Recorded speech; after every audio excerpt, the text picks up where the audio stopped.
हनुमान जी और संजीवनी बूटी की कथा। रामायण के युद्ध में जब भगवान राम और रावण की सेनाओं के बीच घमासान युद्ध चल रहा था, रावण के पुत्र मेघनाद ने लक्ष्मण पर शक्ति बाण से प्रहार किया।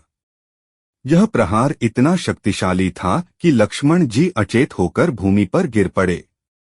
उनकी हालत गंभीर हो गई और किसी भी उपचार से वे ठीक नहीं हो रहे थे। यह देखकर भगवान राम और समस्त वानर सेना चिंतित हो उठी। इस संकट की घड़ी में वैद्य सुषेण को बुलाया गया। सुषेण ने कहा कि लक्ष्मण जी को बचाने के लिए हिमालय पर्वत पर उगने वाली संजीवनी बूटी की आवश्यकता है।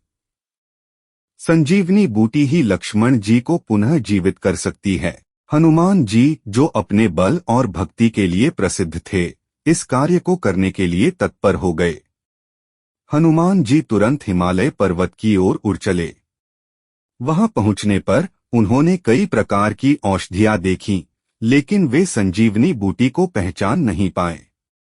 समय तेजी से बीत रहा था और लक्ष्मण जी की स्थिति गंभीर होती जा रही थी।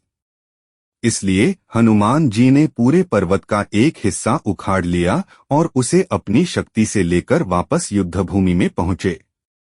सुषेण वैद्य ने संजीवनी बूटी को लक्ष्मण जी पर लगाया, जिससे वे तुरंत स्वस्थ हो गए। हनुमान जी के इस अद्वितीय साहस और